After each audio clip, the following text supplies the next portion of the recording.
پر بھی آزمائش آتی ہے، کبھی کاروبار ڈاؤن ہو جاتا ہے، کبھی نوکری چھوٹ جاتی ہے، کبھی کسی رشتہ دار کا انتقال ہو جاتا ہے، کبھی جناب کسی کی بات بری لگ جاتی ہے، کبھی ہمیں کوئی دو جملے کہہ دیتا ہے، ہم ڈی مورلائز ہو جاتے ہیں، بعض اوقات مایوسی کی طرف چلے جاتے ہیں۔ نہیں میرے پیارے اسلامی بھائیوں، زندگی کی گاڑی جو ہے نا وہ مسائل کے پہیوں پر ہی چلتی ہے۔ زندگی میں کبھی نہ کبھی مشکل آتی ہی ہے، نہیں آئی تھوڑے دنوں بعد آ جائے گی۔ Be prepare of that. ہم دنیا میں ہیں تو مشکلات کے ساتھ ہی جئیں گے۔ زندگی ساری کی ساری اسموتھ نہیں گزرتی ہے، مگر امتحان جب آتا ہے تو اب اللہ کے جو نیک بندے ہوتے ہیں وہ صبر کرتے ہیں، وہ آل فال نہیں بکتے ہیں، وہ کمپلینز نہیں کرتے ہیں۔ اللہ اکبر۔ ابھی تو قربانی کی ہے نا، اس میں بھی تو بچے کو ذبح کرنے چلے تھے نا، اللہ سے شکوہ تو نہیں تھا۔ حضرت ابراہیم کی ادا کو دیکھیں، حضرت عثمان غنی کی ادا کو دیکھیں، یہ سارے واقعات پکار پکار کر کہہ رہے ہیں کہ اے میرے بندوں، جب مشکل آئے تو صبر کرنا، اللہ کی رضا پر راضی رہنا، کیونکہ جو صبر کرتا ہے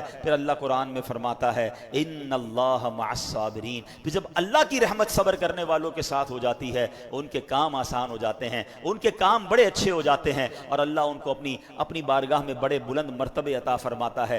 آخری حدیث سنا کر آپ کو مزید تسلی ہو جائے گی، اپنا بیان ختم کرتا ہوں۔ حدیث پاک کا مضمون ہے اللہ کی بارگاہ میں کچھ لوگوں کا ایک مرتبہ لکھا ہوتا ہے، ٹھیک ہے، اور وہ نمازیں پڑھ کے عبادت کر کے اس مرتبے، اس کیلیبر، اس سٹیج پر نہیں پہنچ پا رہے ہوتے، اتنی عبادت نہیں کر رہے ہوتے۔ اللہ تعالیٰ چاہتا ہے کہ بندہ اتنا اونچا ہو جائے، اس کے مرتبے بڑھ جائیں، تو اب رب کریم اس بندے پر آزمائش بھیجتا ہے، بندہ صبر کر کے اپنا وہ مرتبہ پا لیتا ہے۔ اب سچ بتاؤ، بیماری آئی، نقصان ہوا، ٹینشن آئی، پرابلم آئی، یہ تو میرے درجے بڑھانے آئی تھی، اور ہائے میری بے صبری، میں نے شکوے کر کے، شکایت کر کے، کمپلین کر کے، پھر نہیں ملے گا درجہ۔ اگر آپ نے ساری بے صبری کر دی پھر تو آپ نے وہ چانس کھو دیا نا۔ تو بی پریپیئر فار دیٹ۔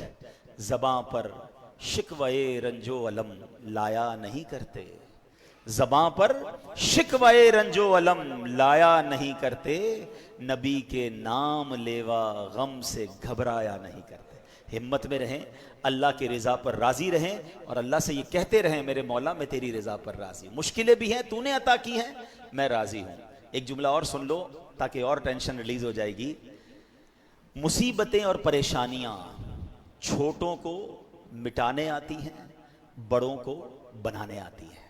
جب کسی وقت پر ٹینشن آئے نا اور آپ کو لگے میں بکھر رہا ہوں، میں ٹوٹ رہا ہوں، تو سمجھ لو ابھی بڑا چھوٹا سا ہوں، اور اگر آپ واقعی مضبوط بن جائیں گے نا تو ہر مشکل، ہر پریشانی آپ کو اور مضبوط کرے گی، آپ کو اور اسٹرانگ کرے گی۔ تب آپ نے چیک کرنا ہے کہ مصیبتیں اور پریشانیاں چھوٹوں کو مٹانے آتی ہیں، بڑوں کو بنانے آتی ہیں۔ ایک آخری بات، ایئرپورٹ پر جب ہم جاتے ہیں، اکثر مسافروں کو دیکھا ہے کہ وہ اپنا پاسپورٹ ٹکٹ یا تو ہاتھ میں پکڑتے ہیں یا پھر کسی جیب اور بیگ میں رکھا ہوتا ہے، اس کو بار بار چیک کرتے ہیں، کیونکہ کہیں گم تو نہیں ہو گیا۔ سب کو پتا ہے کہ جہاز میں سوار ہونے تک کئی بار یہ چیک ہوگا، پاسپورٹ بھی چیک ہوگا، ٹکٹ بھی ہوگا، اور آگے جا کے جب بورڈنگ کارڈ مل جائے گا تو بورڈنگ کارڈ بھی بار بار چیک ہوگا۔ غلطی سے کہیں گم ہو گیا تو ایسا نہ ہو ہم فلائٹ میں سوار ہونے سے رہ جائیں۔ ایسا ہی ہوتا ہے نا۔ ایسا ہی معاملہ ہمارے ایمان کا اور اچھے عمل کا ہے، اعمال صالحہ کا ہے۔ یاد رکھیں یہ ہمارے پاسپورٹ اور ٹکٹ ہیں جنت میں جانے کے لیے۔ چیک کرتے رہیں ایمان ہاتھ میں ہے کہ نہیں، اعمال صالحہ نکل تو نہیں گئے، نیکیاں ختم تو نہیں ہو گئیں، بورڈنگ کارڈ ہی نہیں ہوگا، پاسپورٹ ہی نہیں ہوگا تو کیسے فلائٹ میں جائیں گے؟ یوں سمجھیے کہ جنت میں جانے کا جو پاسپورٹ ہے نا وہ ایمان ہے۔ وداؤٹ ایمان جنت میں کوئی نہیں جائے گا، تو ایمان سنبھالنا ہے۔ اور پھر یہ بورڈنگ کارڈ کیا ہے؟ یہ نیکیاں ہیں، یہ اللہ کی رضا والے کام ہیں۔ تو زندگی ایسے گزاریں کہ انشاءاللہ جب جنت کا دروازہ کھلے نا اور اعلان ہو کہ اے اللہ کے مقبول بندو آ جاؤ، تو اللہ کرے وہ والا بورڈنگ کارڈ میرے پاس بھی ہو، وہ پاسپورٹ میرے پاس بھی ہو کہ یا اللہ ایمان والا بھی ہوں، تجھے راضی کرنے والی زندگی بھی گزاری ہے، اور اللہ کرے کہ جنت میں بلا حساب ہمیں داخلہ نصیب ہو جائے۔ اللہ